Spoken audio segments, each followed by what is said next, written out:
बिस्मिल्लाहिर्रहमानिर्रहीम। The evolution of criminals investigation and criminalistics.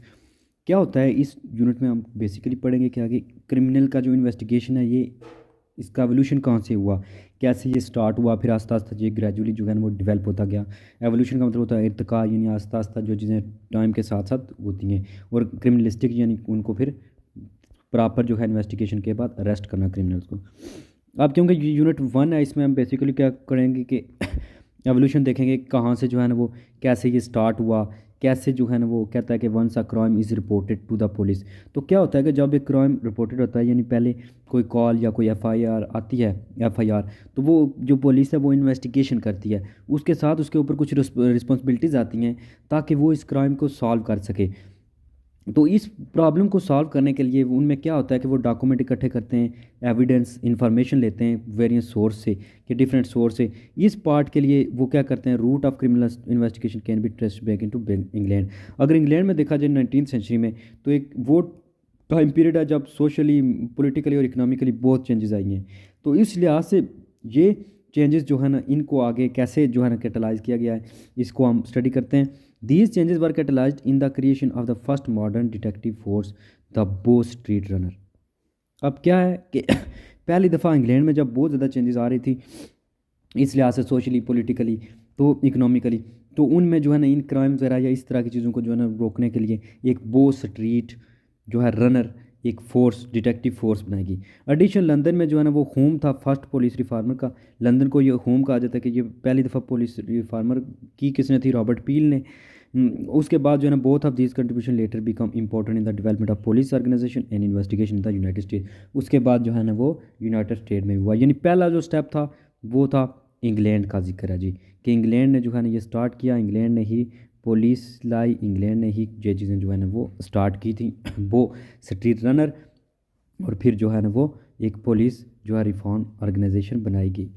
उसके बाद आज एक क्रिमिनल इन्वेस्टिगेशन प्रोसेस जो है ना इन्वेस्टिगेटर्स और डिटेक्टिव जो फ्रीक्वेंटली यूज़ किए जाते थे, फिर आस्ता आस्ता जो है ना उसमें साइंटिफिक मेथड्स आ गए ताकि जो है ना क्रिमिनलिस्टिक वगैरह जो है ना क्रिमिनल्स को उनके प्रॉपर एविडेंस वगैरह जो है ना देखा जाए, उनकी कन्विक्ट की क्रिमिनल ऑफेंडर्स जो है ना कैसे यूज़ किया, उनको कैसे किया गया, इसकी स्टडी को। फिर क्रिमिनलिस्टिक ने जो है ना वो ड्रा किए गए डाइवर्स डिसिप्लिन, जैसे कि जियोलॉजी से, फिजिक्स से, केमिस्ट्री, बायोलॉजी और मैथमेटिक्स, सबको इसके साथ यानी रिलेट करके तमाम चीज़ों को, फिर फोरेंसिक आ गया, बायोलॉजी के, ये सारी चीज़ें जो है वो physiological effects, human animal psychology investigation में, ये सब चीज़ें फिर शामिल आ गई।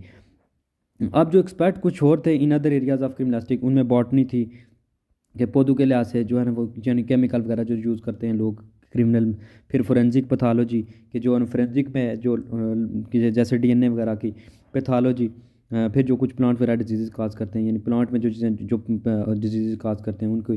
फिर एंटोमोलॉजी, जिन इंसेक्ट्स की आर्कियोलॉजी। तो इस तरह जो है ना ये बहुत से ओवरलैप करने लगे। तो इसमें हम जो है ना हिस्ट्री ऑफ देखेंगे कैसे जो है ना माइलस्टोन ऐड हुआ, जो है एक क्रिमिनलिस्टिक, और एवोल्यूशन कैसे हुआ जी क्रिमिनल इन्वेस्टिगेशन का, और कैसे जो है ना डिफरेंट ऑर्गेनाइजेशन डेवलप हुई हैं। अब जो फोरेंसिक है इसमें क्या क्या आता है जी, कि इसमें आता है जी एंथ्रोपोमेट्री, फिंगरप्रिंट वगैरह आइडेंटिफिकेशन, डीएनए टाइपिंग। ठीक है, फिंगरप्रिंट के लोगों के जो है ना क्रिमिनल्स के जो फिंगरप्रिंट वगैरह मैच करते हैं, और डीएनए के आइडेंटिफिकेशन। तो ये सारी चीज़ें जो है ना वो स्टडी करते हैं बेसिकली। तो अब सबसे पहले ऑब्जेक्टिव में, इस यूनिट के ऑब्जेक्टिव में हम एक्सप्लेन करेंगे कि इंपॉर्टेंस क्या थी जो वो स्ट्रीट रनर्स थे, कि जो स्ट्रीट्स और रनर यानी स्ट्रीट्स पे जो ध्यान रखते थे, ख्याल रखते थे। और ये एक फोर्स थी, डिटेक्टिव फोर्स। फिर डिस्ट्रीब्यूशन करेंगे, देखेंगे कंट्रीब्यूशन क्या है सर रॉबर्ट पील का, कि उनने कैसे जो है ना पुलिस को रिफॉर्म किया इन द यूनाइटेड स्टेट। और फिर एक्सप्लेन करेंगे हिस्ट्री और फंक्शन क्या है of the Pinkerton Pinkerton national detective agency का। और फिर हाईलाइट करेंगे फर्स्ट मेजर जो है ना federal investigation agencies and their responsibilities. तो फिर इम्पैक्ट क्या है जी सुप्रीम कोर्ट के, कि सुप्रीम कोर्ट के ड्यू टू प्रोसेस रिवोल्यूशन, कि सुप्रीम कोर्ट क्या रोल प्ले करती है क्रिमिनलिस्ट में। फिर डिस्कस कर लेंगे जी बर्टिलन का मेथड ऑफ आर्थ्रोपोमेट्री। फिर समराइज करेंगे historical development of fingerprint identification, DNA typing, और आउटलाइन करेंगे माइलस्टोन क्या है इसमें डेवलपमेंट में। अब सबसे पहले मेजर टॉपिक जो हैं वो स्ट्रीट रनर हैं सर रॉबर्ट पील हैं। फिर जो Pinkerton national detective agency है, फेडरल इन्वेस्टिगेशन एजेंसी है, सुप्रीम कोर्ट है, एंथ्रोपोटेमी है, फिर फिंगरप्रिंट है, और डीएनए, और एंड पे जो है ना वो डेवलपमेंट करेंगे कैसे जो है ना फायर आर्म्स आइडेंटिफिकेशन आ गई। अब एवोल्यूशन ऑफ क्रिमिनल इन्वेस्टिगेशन कैसे हुई, तो एवोल्यूशन जो क्रिमिनल इन्वेस्टिगेशन है ये बिगिन हुआ था जी 18th सेंचुरी में इंग्लैंड में, जब उन्होंने एक मैसिव चेंज आया था जो अनलीस्ड हुआ। तो जैसे ही वो यानी एक यकदम जो है ना एक बहुत बड़ा चेंज आ गया। फिर उसमें चेंज क्या था, socially economically politically legal context हर तरह से जो है ना वो ब्रिटिश में जब साइंस के साथ बहुत बहुत ज़्यादा डेवलपमेंट हुई तो उसके साथ साथ जो है ना इसका एवोल्यूशन आया। सबसे पहले कहता है कि अब ये इंडस्ट्रियल रेवोल्यूशन था। इसमें क्या था, एग्रीकल्चर था, इंडस्ट्रियल रेवोल्यूशन था, इंडस्ट्रियल रेवोल्यूशंस थे।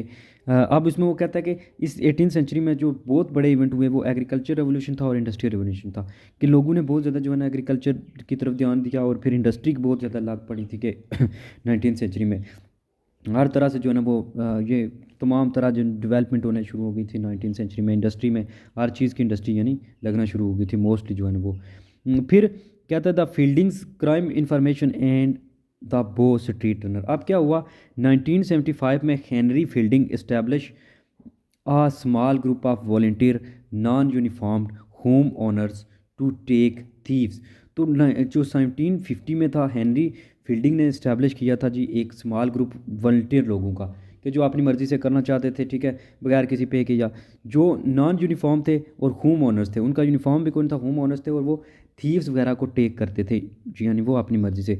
उनको नाम दिया गया था बो स्ट्रीट रनर का। These Londoners hurried to the sense of reporting crimes and began investigation, thus become the first modern detective force। तो ये फिर जो है ना पहली मॉडर्न डिटेक्टिव फोर्स बनी, क्योंकि यही लोगों की पे नज़र रखते थे और उनको फिर पकड़ लेते थे। दूसरी आगे जी the metropolitan police act of 1829। अब इसमें क्या था, 1829 में due to large major of the to the efforts of sir Robert Peel parliament created a metropolitan police for London. तो इन्होंने लंदन के लिए जो है एक मेट्रोपॉलिटन पुलिस दे दी। पुलिस जो हेडक्वार्टर था वो बना स्कॉटलैंड यार्ड, और because the building formerly had housed Scotch royalty. तो क्या, क्योंकि इसको इसलिए दिया गया क्योंकि ये स्कॉटलैंड यार्ड जो था ये पहले जो वहाँ के रॉयल्टी लोग थे उनके पास था। अब है जी नेक्स्ट है the success of peel reform in England did not go unnoticed in the United states. तो यही जो पील ने रिफॉर्म की थी पुलिस की, ये फिर जो है ना यूनाइटेड स्टेट में भी इसको काफ़ी तरजीह देखी कि उन्होंने भी इसको अननोटिस्ड नहीं किया। नेक्स्ट है the impact of agriculture and industrial revolution.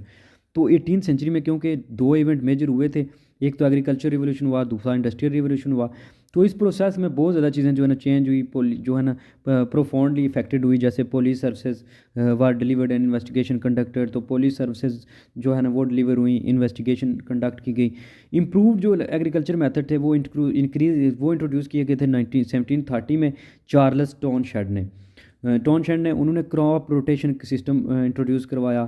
फिर जेथरो टुल ने 4 ब्लेडेड जो है ना प्लो, फिर जो है ना यानी ये ट्रैक्टर वगैरह, फिर gave England increase agriculture productivity the first half of the 18th century. तो 18th सेंचुरी के पहले जो था ना उसमें इंग्लैंड ने काफ़ी जो है ना ज़्यादा प्रोडक्टिविटी स्टार्ट कर दी थी एग्रीकल्चर में। फिर आस्ता आस्ता इंप्रूवमेंट्स हुई, प्री कंडीशंस और वगैरह जो है ना रेवोल्यूशन भी आया second half the 18th century का उसमें था। और ये सारी चीज़ें जो है ना वो पीपल जो है ना वो क्योंकि farm work for city jobs, क्योंकि जो फार्म वर्क्स थे वो people from farm work for city jobs as the population England cities grow slums also expanded. तो फिर जो है ना स्लम्स भी एक्सपेंड हुए, क्राइम इंक्रीज़ हुए, डिसऑर्डर बहुत ज़्यादा हुए। तो ये बेसिकली वो कनेक्ट कर रहा है कि जैसे जैसे जो इंक्रीज़ हुई, प्रोडक्शन इंक्रीज़ हुई, तो लोग ज़्यादा से ज़्यादा जो है ना वो उनके पास पैसा भी आया, वो आरामदेह भी हुए, जॉब से फ्री हुए। तो इस वजह से जो है ना वो उनके पास फिर टाइम होने लगा, तो वो फिर क्राइम में भी जो है वो टेक पार्ट करने लगे, क्राइम में भी जो है वो उसकी तरफ भी राग़ब हुई।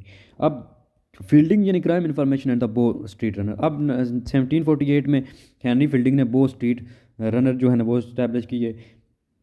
अब इनका काम क्या था, 1750 में ये 1750 में एक स्मॉल ग्रुप था जो हाउस ओनर थे खुद ब खुद, ना उनका कोई यूनिफॉर्म था ना कुछ, वो टेक करते थे थीव्स को। उनको नाम दिया गया था बो स्ट्रीट रनर का। ये जो थे ना काफ़ी तेज़ थे और इस तरह जो है ना वो क्रिमिनल्स वगैरह को, एक डिटेक्टिव फोर्स थी और क्रिमिनल्स को पकड़ लेते थे।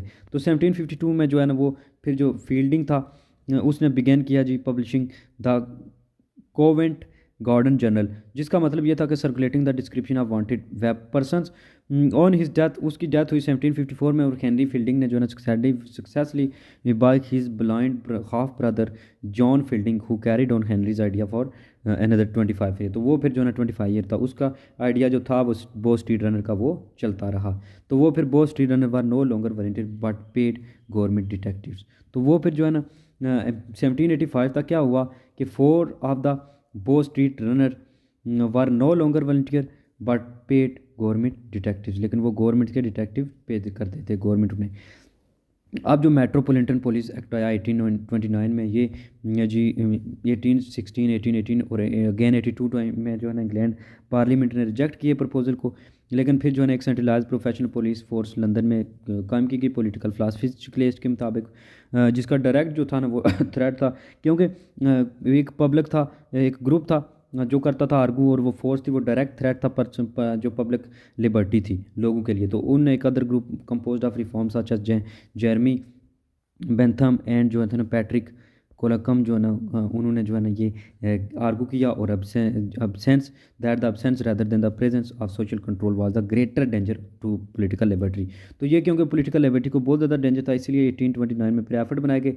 सर रॉबर्ट पील ने जो थे ना वो फिर इस पार्लियामेंट जो पास किया the act of metropolitan act, ठीक है, 1829 में उनने फिर क्रिएटेड की एक पुलिस फोर्स जो लंदन में स्कॉटलैंड यार्ड जो था उसको उनका हेड बनाया गया, क्योंकि वो पहले रॉयल्टी का स्कॉच जो रॉयल्टी थी उनका हाउस था, बिल्डिंग थी।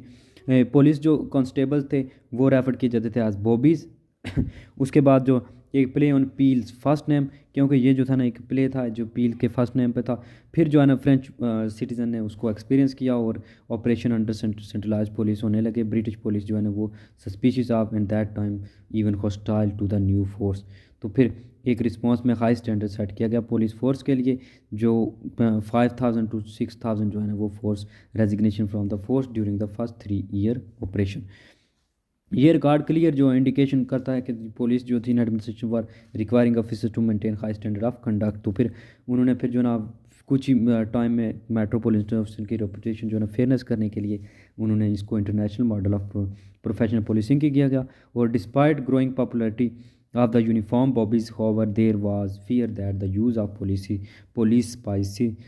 spies detective in plain clothes would reduce civil liberties. In the year immediately following, the metropolitan enable were temporarily reviewed from patrolling in uniform. तो फिर आस्ता आस्ता जो है ना वो यूनिफॉर्म में भी आगे इसी तरह जो है ना आस्ता आस्ता डिवेल्प हुई। और फिर एक sergeant Poppy was dismissed following parliamentary investigation that revealed that he had inflated a radical group require a leadership position and argued for the use of violence. तो फिर एक जो है ना पुलिस सर्जेंट पोपी को उनने हटा भी दिया था, क्योंकि उसने जो है ना वो वायलेंस किया था। और फिर 1802 में जो है ना रेगुलर डिटेक्टिव ब्रांच जो है ना वो ओपन की गई स्कॉटलैंड यार्ड में जिसमें 16 इन्वेस्टिगेटर थे और बाद में ऑपरेशन डिक्रीज जिसका नाम था क्लैडेंसाइन मेथड, ये एक ऑपरेशन रखा गया।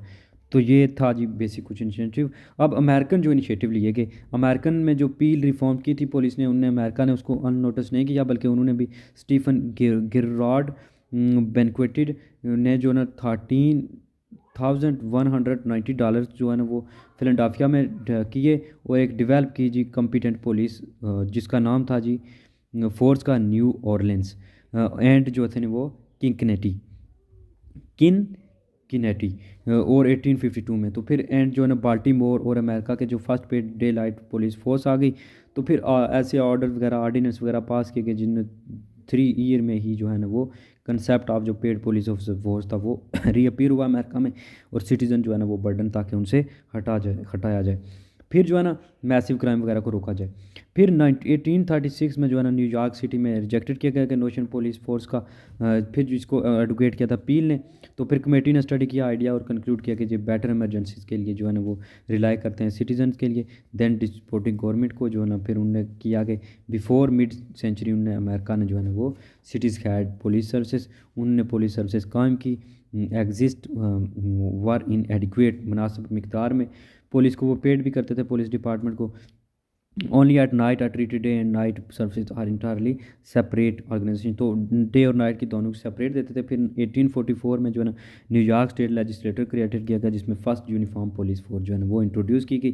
फिर इसी तरह अदर सिटीज़ जैसे न्यूयॉर्क 1857 में वर्चुअली जो है ना वो सारी पुलिस आती गई। तो ये फिर 1829 तक जो है ना वो कहते हैं कि जो उनका जो आइडिया था यूके वालों का, उन्होंने फिर उसको कॉपी करते हुए पूरा जो है ना वो एक निज़ाम आ गया। और फिर अमेरिकन पुलिस ऑफिसर आगे जैसे यूनिफॉर्म इनवेरिएबल था, फिर यूनिफॉर्म जो था वो ब्लू फिर वाइडली एक्सेप्टेड हो गया अमेरिकन पुलिस ऑफिसर में। अब नेक्स्ट है जी पिंकरटन नेशनल डिटेक्टिव एजेंसी। अब हम दो तीन चीज़ें तो पढ़ चुके हैं। एक बो मैन की जो थी, ये बो स्ट्रीट रनर थे। फिर जो अमेरिका में कैसे जो मेट्रोपॉलिटन सिटी है पुलिस आई। अब हम देखते हैं जी पिंकरटन नेशनल डिटेक्टिव एजेंसी। तो अमेरिका ने जो ना वो needed reliable detectives for several reason. America को बहुत जो है ना सेवरल रीज़न के लिए डिटेक्टिव्स चाहिए थे। उन्हें फिर ग्राफ्ट और करप्शन वर कॉमन, क्योंकि अमेरिका में ग्राफ्टिंग थी, चीज़ें को चेंज करते थे, ठीक है, करप्शन थी कॉमन।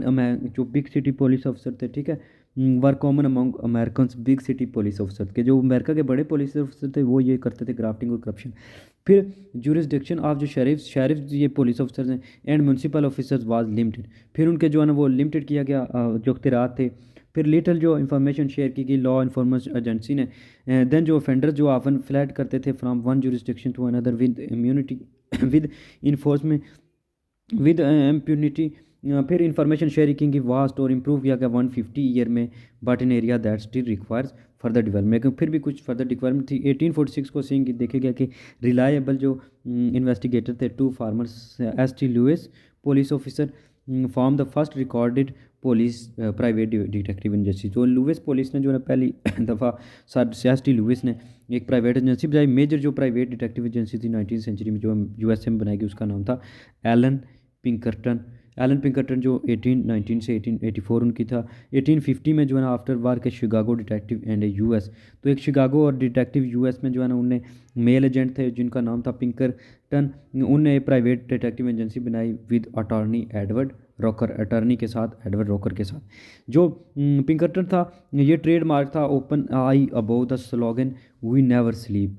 तो इनका जो स्लोगन था इस जो पिंकरटन थे इनका ओपन स्लोगन था एक कि वी नेवर स्लीप, कि हम यानी नहीं सोते, हम काम करते हैं। तो इसका मतलब था ट्रेडमार्क जो गिव जो टर्म प्राइवेट आई, यानी एक प्राइवेट आई है क्योंकि वो प्राइवेट ऑर्गेनाइजेशन थी, तो वो एक प्राइवेट इन्वेस्टिगेटर थे।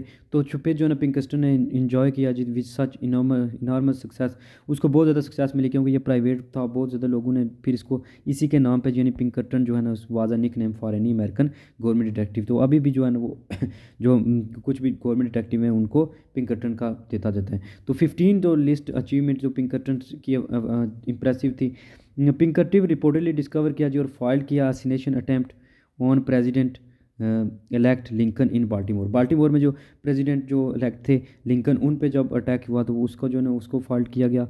फिर आउटब्रेक जो सिविल वार हुई थी 1861 की वो भी पिंकरटन ऑर्गेनाइज की and secret service division within the army, जिसमें not to be confuse with the US secret services and worked closely with the general McClellan. तो मैकलेन के साथ उन्होंने काम किया और इसको किया infiltrated confederate lines in disguise on several जो है ना कई जो थी ये पिंकरटन इन्होंने काम किया। Following the civil war the Pinkerton were primarily engage into two broad areas. एक तो ये था controlling a discontinue working class, कि एक तो वो कंट्रोल करते थे जो डिसकंटिन्यू वर्किंग क्लास थी which was pushing for better ways and working condition, ताकि वो जो वर्किंग कंडीशन को बेटर किया जाए और पुश किया जाए उनको बेटर वेज दिए जाए उनको। दूसरा ये था कि pursuing bank and rail road robbers, जो रेल रोड रोबर्स करते थे रोबिंग करते थे और परस्यू करते थे बैंक वगैरह को, उनको भी उन पर भी उसने नज़र की। फिर अनरिस्ट्रिक्टेड बाय कुछ जो लिमिट्स वगैरह थी पिंकरटन एजेंट जो थे वो roam far and wide pursuing law breakers भी थे, क्योंकि वो वायलेंट टाइम में जो थे ना वो दे समटाइम यूज़ वो हार्श अनवाइज मेथड भी यूज़ करते थे, इसलिए जो है ना वो कुछ उन पर लिमिटेड वगैरह आई। फिर हाइड आउट जो जैसी जेम्स के गैंग थी Pinkerton agent lobbed in 32 pound bomb killing a boy and injuring a woman. तो फिर उन्होंने जो है ना एक बॉय को एक बॉम्ब से जो है एक बॉय को और उसकी जो वुमेन थी वो उन दोनों को इंजर किया। अब पिंकरटन ने अंडरस्टैंड कर गए थे इंपॉर्टेंस ऑफ इंफॉर्मेशन, तो फिर उन्होंने जो है ना वो रिकॉर्ड्स और publicity and made good use of all of them. तो उन्होंने फिर अच्छे से इस्तेमाल किया। उन्हें फिर 1862 में जो एजेंट था पिंकरटन एजेंट डिक विंस्कॉट ने जो ने टुक किया ऑन द रेनो गैंग को उन्हें टुक किया। फिर इसी तरह विंस जो फ्रेड था उनने जॉन रेनो एंड जो after drinking about persuaded them to let him photograph them, और फिर उनका फ़ोटोग्राफ भी लिया और ये फ़ोटोग्राफ फिर उन्हें पिंकरटन फाइल्स के थ्रू सेंड किए गए। तो इस तरह उन्हें कुछ फ़ोटोग्राफ वगैरह कलेक्ट किए, जूडीज़ वगैरह कलेक्ट की। तो ये जो थे ना जैवल थीव्स थे जो यानी जूरी वगैरह को चोरी करते थे उनके उनने पिक्चर वगैरह ली, तो इस तरह जो है ना वो पब्लिश की गई जी। डच कस्टडी जो रॉबर्ट पार्कर की थी, and the Sundance Kid यानी Henry Longabaugh into leaving the United State for South America, तो रिपोर्टर की गई ताकि वो जो है बोलेंस और जराइट वेंचर 19 बिकॉज ये तो फिर एक बेटर जो थे ना एक मेथड था कि 50 वगैरह जो रिकॉर्ड वगैरह आ गए, इस तरह की चीज़ें जो है ना पिक्चर के थ्रू। अब नेक्स्ट था जी इमरजेंस ऑफ म्यूनसिपल डिटेक्टिव्स। तो ये जो म्यूनसिपल जो डिटेक्टिव वगैरह इमर्ज कैसे हुए हैं, तो अर्ली जो एज 1845 में जो न्यूयॉर्क था उसने पेन क्लोथ्स 800 जो प्लेन क्लोथ जो ऑफिसर थे वो अनटिल 1857 जो पुलिस अथॉराइज की थी to designate 20 patrol officers as detective, तो उन्हें 20 पेट्रोल ऑफिसर जो थे उनको डिटेक्टिव्स एज करार दिया गया था। और नवंबर 1857 में न्यूयॉर्क पुलिस डिपार्टमेंट ने जो फिर रोज वगैरह gallery photographs of non offenders जो ऑफेंडर्स थे जो थे मुजरम वगैरह उनकी उनने फिर गैलरी में पिक्चरें वगैरह लगाई हुई थी, फिर उनकी स्पेसिफिटी हाइट वगैरह लिखी हुई थी। और जून 1858 को उनने फिर ओवर 700 जो फोटोग्राफ थे for detective to study detective वगैरह को दिए ताकि वो क्रिमिनल की स्टडी करें। फिर इसी तरह आस्ता आस्ता ये काम बढ़ता गया और फिर उनने क्या किया, जो offenders ग्रिम्स्ड puffed their cheeks, rolled their eyes, and otherwise tried to distort their appearance to lessen the chance of later recognition, ताकि रिकग्निशन के लिए कुछ चीज़ें आसानी बनाई जाए। फिर 1884 में जो है शिकागो ने इस्टेब्लिश किया इस कंट्री फर्स्ट म्यूनसिपल जो क्रिमिनल आइडेंटिफिकेशन ब्यूरो था ताकि क्रिमिनल को आइडेंटिफाई किया जाए इसके। फिर जो था अटलांटा पुलिस डिपार्टमेंट डिटेक्टिव थे उन्होंने रिकग्नाइज किया ऑर्गेनाइज किया इन 1885 with A staff of 1 captain 1 sergeant and night detective, तो इस तरह फिर डिटेक्टिव आए। फिर थॉमस जो थे 1886 में थॉमस बायर्न्स ने जो था वो dynamic chief detective of New York city publish professional criminals in America, तो वो फिर known to him which included जिसमें पिक्चर डिस्क्रिप्शन और तमाम मेथड वगैरह थे। तो ये फिर बायर्न्स को देर जो है ना उनने कंट्रीब्यूट किया जी information sharing among police departments, ताकि सप्लीमेंट जो है ना वो रोजेस वगैरह गैलरी बर्न्स इंस्टीट्यूट के थे मलबरी स्टेट परेड में। फिर एट 9 o'clock जो है ना एवरी मॉर्निंग वो तमाम जो थे ना होते थे काम पे चले आते थे। अब फेडरल एंड स्टेट डेवलपमेंट होगी जो कुछ। अब वो कहता है कि अर्लीस्ट डेज जो फेडरल गवर्नमेंट थी वो कुछ इन्वेस्टिगेटर डिटेक्टिव रेवेन्यू वायलेशन के लिए अप्लाई करते थे। उनकी रिस्पॉन्सिबिलिटी क्या होती थी कि नैरो होती थी और नंबर भी कुछ थे। फिर 1865 में जो कांग्रेस यूनाइटेड स्टेट ने काफ़ी ज़्यादा जो ना कम्बैट काउंटरफीटिंग जो थी ना वो 1930 जो लोग यानी कम्बैट काउंटरफीटिंग के इस चीज़ों को जो है ना उनको उनसे ख़त्म करने के लिए उनसे लड़ने के लिए 2 ईयर जो है ना प्रेसिडेंट मिकलिनली इन्हें एसिनेटेड जब उनको एसिनेटेड किया गया तो फिर लियो कांग्रेस जो है ना फॉलो उन्हें प्रीवियसली इन्फॉर्म किया था, तो वो एक परमानेंट सीक्रेट सर्विस जो है रिस्पॉन्सिबिलिटी दी गई। 1905 में कैलिफोर्निया ब्यूरो जो क्रिमिनल आइडेंटिफिकेशन सेट किया गया। फिर जो पेंसिल्वेनिया जो गवर्नर सैमुअल पेनी थे उन पैकर ने साइन किया लेजिस्लेशन ताकि पुलिस फोर्स बनाई जाए। फिर वाइल्ड जो है ना labour strike buster on management side, तो फिर पेंसिल्वेनिया में जो है वो पेंसिल्वेनिया में स्टेट पुलिस नेवर दलास वाज द प्रोटोटाइप पुलिस बनाई गई जिसमें जो ना मॉडर्न टाइप पुलिस। फिर न्यूयॉर्क में जो है ना माइकन ने 1970 और जो डेलावर ने 1919 में अडॉप्ट किया गया पुलिस का कंसेप्ट। इसी तरह यानी फिर जो ना आस्ता आस्ता पूरे कंट्री में पुलिस आ गई। देन जो फिर ना कुछ जो ना स्टेट ने फिर हाईवे बनाया जी, हाईवे पे जो ना state bureau of investigation SBIG यानी वो बनाया गया ताकि जो इन्वेस्टिगेशन की जाए। कमीशन फिर 1920 में जो था ना वो ब्यूरो ऑफ इंटरनल रेव्यू बनाया गया जो रिस्पॉन्सिबल करता था फॉर इट्स इन्वायरमेंट। फिर इवेंचुअली जो ना रैंक जो थे वो ऑफ द ब्यूरोज एजेंट वो स्वेल्ड होते गए मैसी 4000। इसी तरह जो ना ब्यूरो ऑफ इंटरनल रेव्यू जो है ना वो अटैक किए गए। फिर FBI यानी फेडरल ब्यूरो ऑफ इन्वेस्टिगेशन, फिर जो है ना इस तरह स्पेशल ग्रुप और फिर जो ईडजर हूवर थे उन्होंने जो है एक अजूम किया था leadership of the bureau investigation. फिर FBI फिर इसमें अमेंड करते हुए फिर प्रीटी बॉय इस तरह जो है ना वो FBI का आ गया था यहाँ तक। फिर एक जो है ना वो नेशनल क्राइम इंफॉर्मेशन सेंटर भी आया NCIC। ये तो इस तरह ये जो ना कुछ एवोल्यूशन हो रहा था। देन जो है ना फिर ब्यूरो ऑफ नारकोटिक्स, एक तो फेडरल ब्यूरो ऑफ नारकोटिक्स, फिर जो है ना वो bureau of narcotics and drugs dangerous drugs, तो इस तरह आया। फिर कस्टम जो है ना इमिग्रेशन एंड कस्टम इन्फॉर्मेंट्स ताकि जो बाहर लोग जा रहे हैं उनका देखा जाए। फिर डिपार्टमेंट ऑफ होमलैंड सिक्योरिटी, तो ये सारी चीज़ें जो है ना फिर आई जिन आस्ता आस्ता जो है ना ये एवोल्यूशन हुआ। अब नेक्स्ट है जी police and the US supreme court. तो पुलिस और यूएस सुप्रीम कोर्ट का आप देखते हैं क्या रोल है, वो कैसे आई। तो अब इसके बाद जो जाहिर सी बात है, इन्वेस्टिगेशन के बाद सुप्रीम कोर्ट जो थी ना वो रिव्यू करती थी कोर्ट्स को और फिर डिसीजन बनाती थी कि जो कंसीडरेबल इम्पैक्ट। फिर इन 1961 टू 1966 एक पीरियड नॉन आ गया जिसको कहते हैं ड्यू प्रोसेस रेवोल्यूशन। इसमें क्या सुप्रीम कोर्ट जो अनयूजली एक्टिव हो गई और हेयरिंग केसेस फिर जो ना involving the right of criminal suspect and defendants. It's decision क्या होता था, फोकस होता था टू वाइटल एरियाज़ पर। एक तो सर्च एंड सीज के तलाश किया जाए और फिर उसको जब्त कर लिया जाए, सीज़ किया जाए, and the right to legal representation. और दूसरा रील था कि राइट था कि ताकि लीगल रिप्रेजेंटेशन की जाए। तो फिर जो है ना इन सब के साथ among those cases was Miranda Miranda and जो ना Arizona versus Arizona which establish well known Miranda rights, जिसको मिरांडा राइट्स भी कहते हैं। इसमें क्या होता कि वो मिरांडा और अदर जो डिसीजन इन्फोरेटेड पुलिस थे उन्होंने फेल्ट किया कि that subsequent supreme court decision really change. तो उन्हें क्वेश्चन किया था, तो फिर क्वेश्चनेबल प्रॉपर पुलिस ने उसको प्रोसीजर्स के साथ जो है ना इन्वेस्टिगेशन की गई उसकी प्रॉपर, और फिर साइकिल चला हैजंट कंटिन्यू प्रोफेशनलाइजेशन। पुलिस ने जो है ना वो असर्टिंग किया गया फिर principle that action of police officer anywhere में be subject to close scrutiny by the supreme court. फिर छांटी वगैरह की गई सुप्रीम कोर्ट की मदद से, और देन जो है ना वो आगे ये पुलिस और सुप्रीम कोर्ट का आ गया कि सुप्रीम कोर्ट ने जो है ना वो सर्च सीजर करना है और क्रिमिनल वगैरह को जो है वो आसान सज़ा देनी है, प्रॉपर इन्वेस्टिगेशन करनी है। अब हिस्टोरिकल माइलस्टोन ऑफ जो क्रिमिनलिस्टिक्स था, क्रिमिनलिस्टिक्स अब जो ये था कि ओरिजिनल जो ऑफ था, ओरिजिन ऑफ जो क्रिमिनलिस्टिक्स था और लार्जली यूरोपियन, ये यूरोपियन था। ओरिजिन इसका जो था ना वो यूरोपियन था, जो क्रिमिनलिस्टिक्स था। क्रिमिनलिस्टिक क्या था, ड्रा फ्रॉम डाइवर्स डिसिप्लिन। ये जियोलॉजी केमिस्ट्री बायोलॉजी सबसे जो है ना वो डिराइव किया गया और डिसिप्लिन से। अब इसमें पहली चीज़ जो होती है वो पर्सनल आइडेंटिफिकेशन। क्या आपने क्रिमिनल को पकड़ने से पहले उसकी पर्सनल आइडेंटिफिकेशन करनी है। 3 मेजर जो साइंटिफिक सिस्टम थे पर्सनल आइडेंटिफिकेशन क्रिमिनल के, उसका नाम था एंथ्रोपोटेमी, फिर डक्टाइलोग्राफी एंड जो डीऑक्सीराइबोन्यूक्लिक एसिड टाइपिंग यानी डीएनए वगैरह। एक बंदे की ज़ाहिरी अपीयरेंस, फिर जो है ना उसकी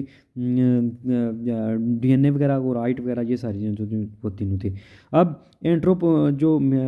एंथ्रोपोमेट्री थी वो डेवलप की गई थी बाय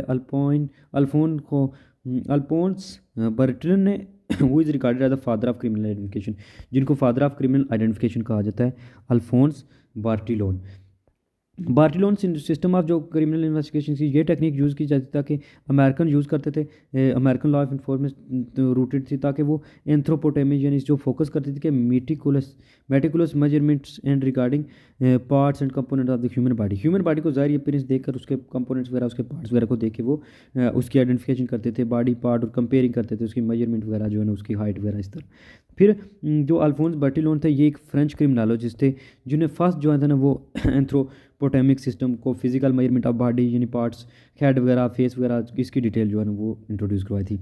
ये सिस्टम 1879 में इंट्रोड्यूस किया गया था और इसको बर्टिलोन सिस्टम भी कहा जाता है या फिर बर्टिलोन एज कहा जाता है। और क्विकली गेंड इसने वाइड दुनिया में जो है ना वो इसने बहुत ज़्यादा जो है ना वो रिलायबल हो गया और जो है ना इसने काफ़ी फेम कमाया।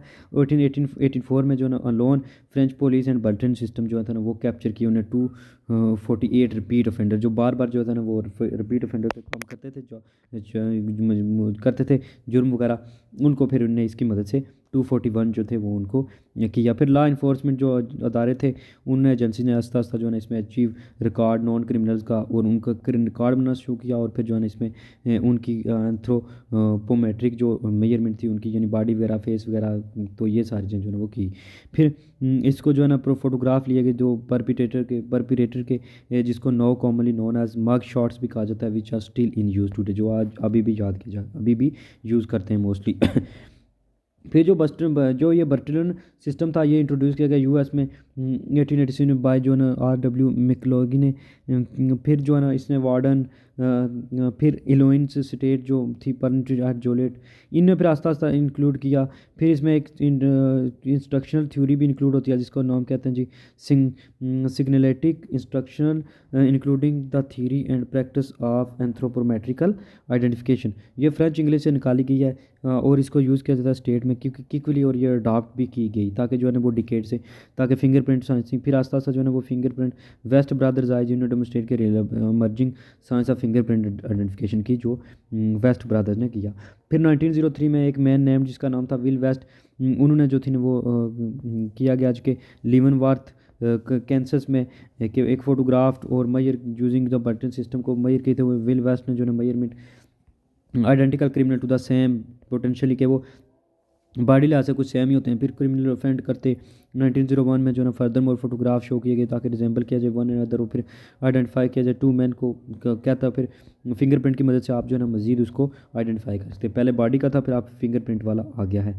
फिर जो है ना इस तरह आर्थोमेटिक क्वाइट जो है ना वो रिकवर्ड हुई और फिर एक्सक्लूसिवली स्टेटस को मिला आइडेंटिफिकेशन सिस्टम को, और इसने जो है ना वो बहुत ज़्यादा जो ये बर्टिलन सिस्टम जो था यानी एंथ्रोपोमेटिक का, फिर जो है ना एंथ्रोपोमेट्रिक का, फिर जो है ना आस्ता आस्ता ये पूरी दुनिया में वर्ल्ड वाइड हो गया। फिर इसके साथ साथ फिंगरप्रिंट की टेक्निक भी आ गई कि जो है ना वो बॉडी से जो है ना ज़्यादा जो फिंगरप्रिंट है वो दो बंदों में ज़्यादा डिफरेंस करते हैं, तो ये फिर वो कंसेप्ट आ गया।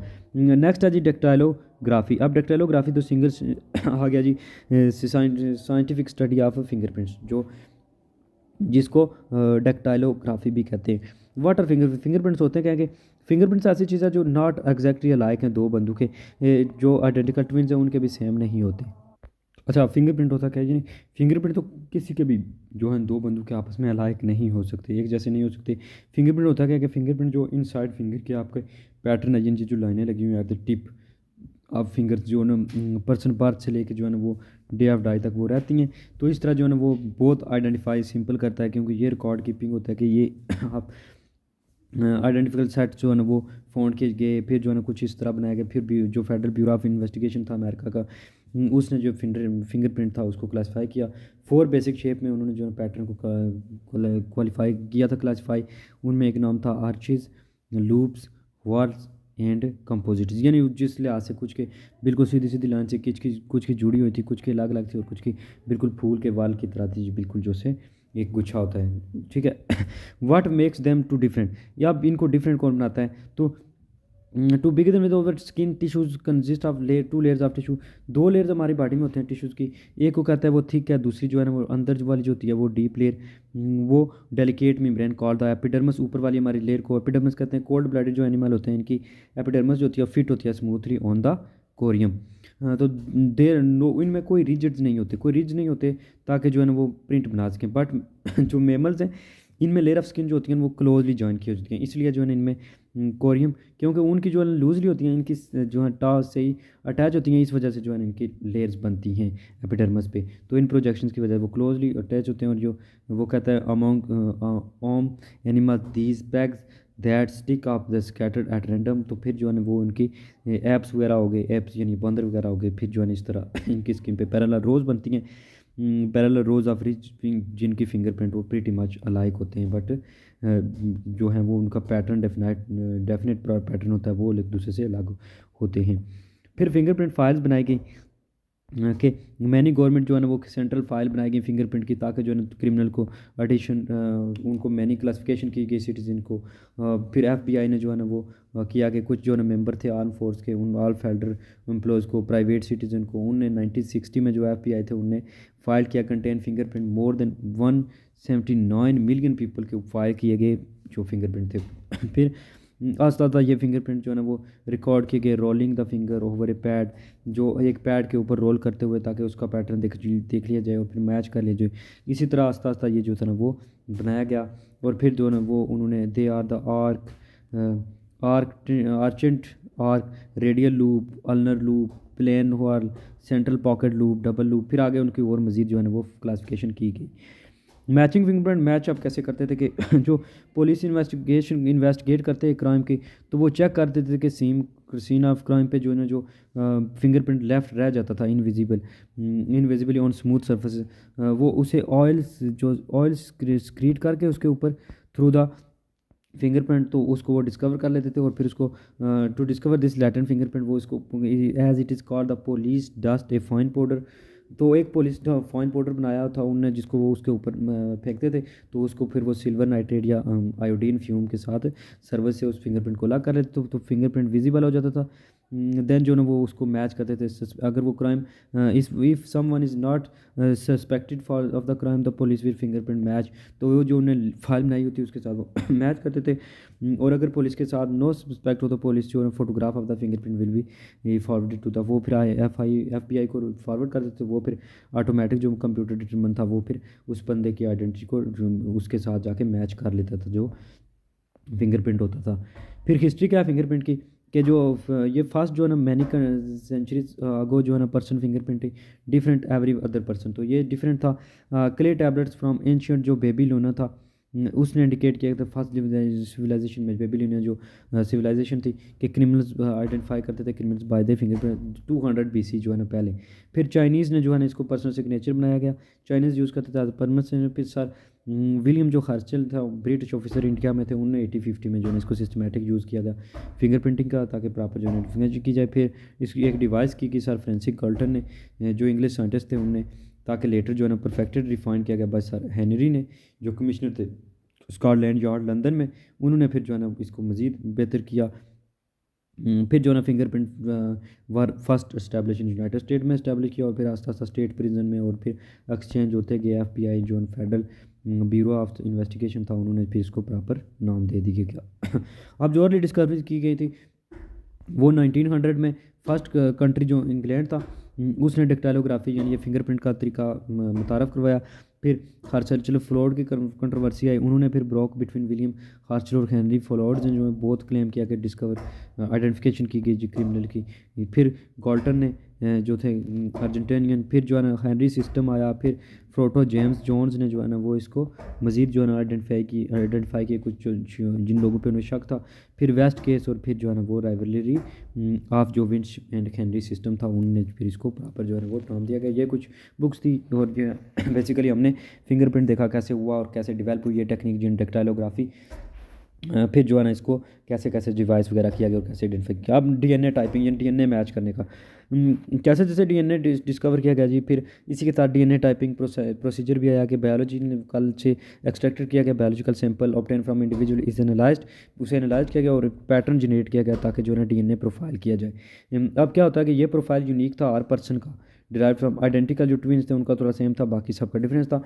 अब साइंटिफिक बेसिस जो DNA टाइपिंग की थी कि वो कि कहते हैं कि मॉलिक्यूलर बेसिस यानी DNA बना हुआ किसका है, DNA बेसिक जो है ना वो सेल का सेंट्रल पार्ट है, सेल को पूरे कंट्रोल करता है, पूरी बॉडी का इसमें फंक्शन होता है। डीऑक्सी राइबोन्यूक्लिक एसिड इसकी फुल फॉर्म है। देन जो है ना क्रोमोसोम्स वगैरह देखा गया कि 23 जो है ना पेयर ऑफ क्रोमोसोम्स होते हैं, जिसमें टोटल 46 क्रोमोसोम्स होते हैं। ये यूनिट्स होते हैं जो DNA पे होते हैं। फिर DNA जो है ना उसमें आगे जीन्स वगैरह इस तरह DNA यूनिट देखे गए, और फिर जो टेंडम रिपीट STR मार्कर की मदद से उनको अलग किया गया। फिर कुछ found in other part of the cell call mitochondria वगैरह, जिसको पावर ऑफ द सेल भी कहते हैं, वो देखा गया जो खुद ब खुद अपनी कापियाँ बनाती हैं। इस तरह जो है ना वो DNA एनालिसिस ये किया गया लेबॉर्ट्री में, इसके सैंपल और सबमिशन किया गया, DNA एक्सट्रैक्ट किया गया, फिर इसकी ब्रीफिंग, फिर इसकी PCR इन्फॉर्मेशन यानी इसको अलग किया गया PCR से, ठीक है। देन जो है ना उसको स्टैटिकली फिर जो है ना इंक्रीज़ किया गया, रिलीज़ किया गया रिजल्ट, और फिर जो है ना तमाम उसको ऑटोमेटेड DNA एनालिसिस आ गया। अब DNA टाइपिंग कैसे यूज़ करते थे डिटर्मिनिंग पैटर्निटी, तो पेरेंट वगैरह को जो है पैटर्नल को, क्योंकि DNA जो कापी जो था वो ओरिजिनेटली फ्राम मदर और मैटरनल और पैटर्नल होता था। तो DNA जो है ना बेसिकली चाइल्ड को पेरेंट से ही मिलता था, तो वो 95% केस क्या होता था कि वो उनसे मिलता जुलता था। तो if a child possesses DNA that did not originate from the mother और the alleged father, then the alleged father can not be biological father of the child, तो वो फिर उसका फादर है ही नहीं है। तो इस तरह ये मैच करते थे, जैसे इन्होंने ये नीचे दिखाया है कि वो फादर और मदर दोनों से मैच करते हैं। अब इसमें नहीं मैच कर रहा तो इसका मतलब ये इसका बाप नहीं है बायोलॉजिकली। नेक्स्ट है जी गाइडलाइन फॉर, आप गाइडलाइन क्या था कि सबसे पहले केस की डॉक्यूमेंटेशन की जाए, उस प्रॉपर केस को स्टडी किया जाए, उसमें जो है ना डिटेल पर्पस DNA एनालिसिस की दी जाए। 2 जो है ना फ़ोटो एक सबमिट किया जाए, फ़ोटो कापी से चाइल्ड बर्थ की सर्टिफिकेट की उसके साथ अटैच हो, फिर साइनिंग हो of the appropriate agreement by the requesting जो विटनेस है उसकी। देन फिर कलेक्शन स्टोरेज बायोलॉजिकल जो सैंपल्स थे उनके ब्लड सैंपल वगैरह, फिर उनका DNA वगैरह, ताकि पेरेंटरी टेस्ट किया जाए ताकि बच्चा उसका है कि नहीं। तो फिर ये पेमेंट्स ऑफ फीस की पेमेंट की जाए, यानी जो तकरीबन उस वक्त तो बहुत ज़्यादा फ़ीस थी। फिर जो है ना इस पूरे प्रोसेस को सबमिट करके फिर जो है ना DNA रिजल्ट एंड पे मैच किए जाए, और फिर collection blood sample out of the DNA analysis laboratory, ये सारे सैंपल लेके तमाम जो है ना उसको मैच किया गया, और फिर paternity testing from start to finish. तो फिर सारा जो है ना वो पूरा डीएनए लेके उसको मैच किया जाए, तो अगर वो बच्चा मिलता है तो वो फिर उसका होगा। जैसे हमने पहले डॉक्यूमेंट्री की जाए, फिर बायोलॉजिकल चाइल्ड देखने के लिए डीएनए निकाला जाए, फिर उसकी पीसीआर की जाए, अलग किया जाए, और फिर उसको प्रॉपर पैटर्न देखा जाए जेनेटिक मार्कर से, फिर नेम टेलीफोन वगैरह सब का रिकॉर्ड हो, ये सारा उसका प्रॉपर हो और उसकी फिर डिटेल हो। अदर यूजेस क्या थे जी के फिर क्रिमिनल इन्वेस्टिगेशन में, कि क्रिमिनल इन्वेस्टिगेशन में उसको मिलाते थे लोगों से कि अगर कोई उसका हेयर वगैरह रह जाए, कोई भी बॉडी का पीस लेके, ठीक है। देन आइडेंटिफिकेशन करते थे ऑफ मैस डिज़ास्टर विक्टिम्स, जो मैस डिज़ास्टर विक्टिम कोई विक्टिम्स होते थे, कुछ जो लोग कुछ आफात का शिकार होते थे उनका। फिर verifying the identify of human cancer cell lines को फिर biological material of human origin देखा जाता था, उसके थ्रू डीएनए ब्लू प्रिंटिंग की गया। ब्लू प्रिंट है होता क्या है कि जिसमें everything from our hair colour to our susceptibility to disease देखा जाता है कि तमाम किसकी वजह से जो है ना वो डिजीज़ वगैरह होती हैं, पूरे डीएनए की जो है ना फिंगर प्रिंटिंग या ब्लू प्रिंटिंग की जाती है। फिर अंडर बाय केसेस में क्या होता है कि first use of DNA typing in criminal case was in ये 1987 में इंग्लैंड में यूज़ किया गया। फिर ओर्लैंडो केस आया, उसमें फिर यूज़ किया गया अमेरिका में, फिर जो है ना डीएनए लाइसेंस किया गया एफबीआई जो फेडरल ब्यूरो ऑफ इन्वेस्टिगेशन था उन्होंने। फायर आर्म्स जो आइडेंटिफिकेशन थे आप कि इसमें क्या होता है कि speciality within criminalistics firearms identification extends for beyond the comparison of two fire bullet, कि वो फायर बुलेट से देखा जाता था कि किस जो है ना गन से बुलेट की गई या विक्टिम की बॉडी में देखा जाता था कि वेपन का निशान, उसकी गोली वगैरह का, कि वो फिर जो है ना इस तरीके से वो मार्क वगैरह को लोकेट करते थे पहले, फिर उस मार्क की आइडेंटिफिकेशन करते थे। फिर क्राइमिनल कंसर्न था कि डिटरमाइन करने के ये बुलेट जो है वो ये बुलेट है, कैट्रिज केस है, या फिर एमोनिशन जो थी वो कंपोनेंट था, वो कौन सा चीज़ जो है ना फाइट की गई या किस चीज़ से जो है ना वो, फिर वो उस लिहाज से उसकी चीज़ का आगे जो होल बनता था या जो बॉडी पे स्पॉट निशान बनता था उसका, फिर फायरिंग पिन बैरल वगैरह सब कुछ उसके लिहाज से देखते थे, माइक्रोस्कोपिक लेवल से चेक करते थे चीज़ों की। फिर हिस्ट्री ऑफ द साइंस आ गई कि साइंस आस्ते डेवलप हो रही थी। फिर जो है ना अमेरिकन सिविल वार में जो है ना कन्फिडरेट जनरल स्टोनवेल जैक्सन ने शॉट किया गया, उनको किल किया गया था ड्यूरिंग तो राउंड बाल से from a type of musket that been used by Confederate army, जो आर्मी यूज़ करती थी। तो इनमें फिर जनरल जैक्सन डाइड हो गए तो उनके फ्रेंडली फायर से फ्रेंडली फायर। तो कंपैरिजन किया गया कि राइफलिंग जो थे ना वो किस कंपैरिजन किया गया माइक्रोस्कोपिक।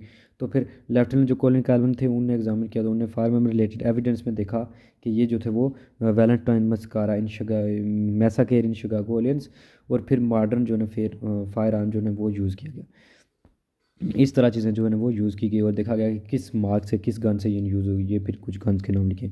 ओमिनेशन, अब कुछ पीपल जो थे ना वो एरनेसली जो रेफर करते थे round of ammunition as a bullet but a single ammunition is properly called cartridge, उसको कैटरेज कहा जाता था। फिर जो बुलेट जो है ना actually refers only to the projectile loaded होती थी, यानी इस तरह, ठीक है, इस तरह प्रोजेक्टाइल लोडेड होती। फिर इनको जो है ना उसको कार्टिलेज केस को देखा गया।